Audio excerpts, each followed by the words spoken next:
Hello, everyone. Today we're going to talk about liver cirrhosis. Let me ask you something. What happens when the part of your body that's supposed to filter out the toxins can't filter anymore? When the organ that silently serves every second of your life starts crying out for help, but you can't hear it. That's what liver cirrhosis is.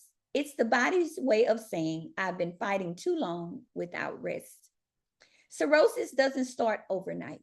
It's a slow storm. Years of stress, habits, infections, or neglect that turn a soft, healthy liver into a hardened battlefield of scar tissue.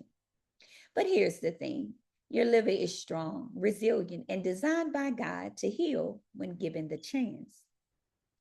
This teaching isn't about shame, it's about awareness. Because cirrhosis doesn't just happen to people who drink alcohol, it can happen to anyone dealing with a fatty liver, hepatitis, even diabetes, or long term medication use, such as acetaminophen, also called Tylenol. So, today we're going to uncover what cirrhosis really is in simple terms, how it develops, and what signs to look for, how to slow or even stop its progress, and how faith, wisdom, and the right lifestyle can help you rebuild what's been broken.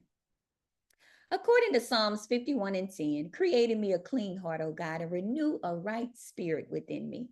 Sometimes that prayer isn't just spiritual, it's physical too. Because when God renews your spirit, He also gives you the strength to cleanse and renew your body. So grab your notebook, take a break, and let's talk about cirrhosis, not from fear, but from faith, wisdom, and the hope of restoration. What is cirrhosis? Cirrhosis means the liver has been hurt for so long that healthy tissue gets replaced by scar tissue, hard tissue, or also called fibrous tissue. So the liver cannot work the way that it should. Imagine the liver as a sponge or filter that cleans and stores, but instead of being soft, now it has developed chunks of scars. That filter gets weak, clogged, and doesn't flow as well. And because cirrhosis often builds slowly and quietly, many people don't feel anything until cirrhosis is advanced. Once too much scar tissue forms, the liver can't do its job, like filtering toxins, strong nutrients, producing bile, or making proteins that are needed for our bodies. When the liver starts failing, complications get serious. Fluid buildup, confusion, bleeding, even liver cancer. So early awareness gives you a chance to act. Cirrhosis is the result of long-term damage to the liver. Every time the liver is injured, it tries to repair itself. And over time, with repeated injury, scar tissue forms. And some of the causes of liver cirrhosis is long-term heavy alcohol use, chronic viral hepatitis B and C, a condition called NASH, which is a non-alcoholic steatohepatitis, aka fatty liver with inflammation.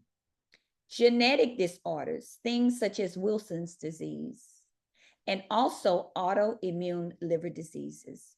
The key point, damage builds up over many years. So even things that seem harmless now, like fatty liver, moderate alcohol, untreated hepatitis, can lead to liver cirrhosis.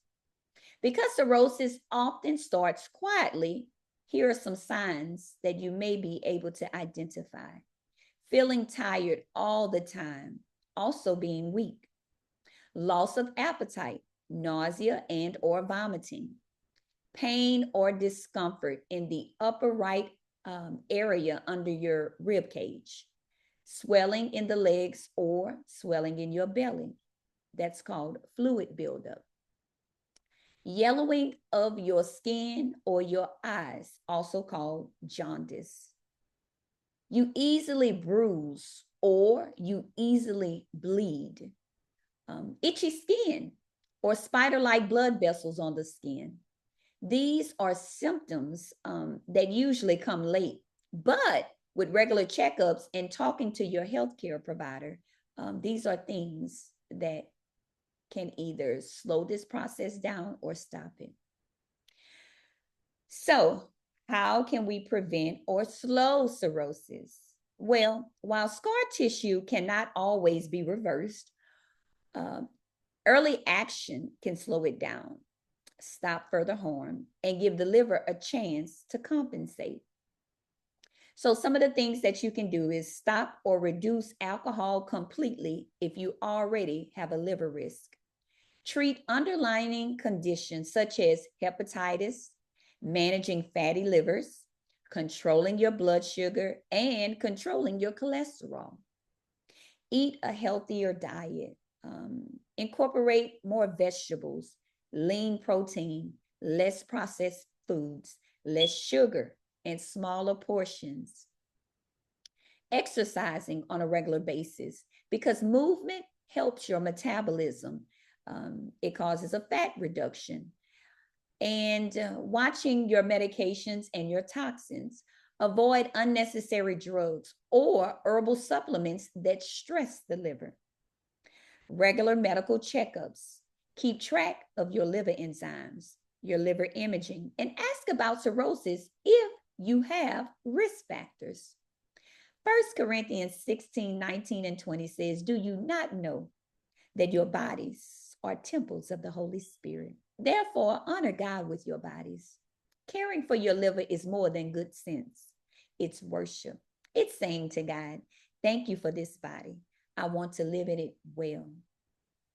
Now, if you have risk factors for cirrhosis or unknown liver health, when was your last liver checkup or screening?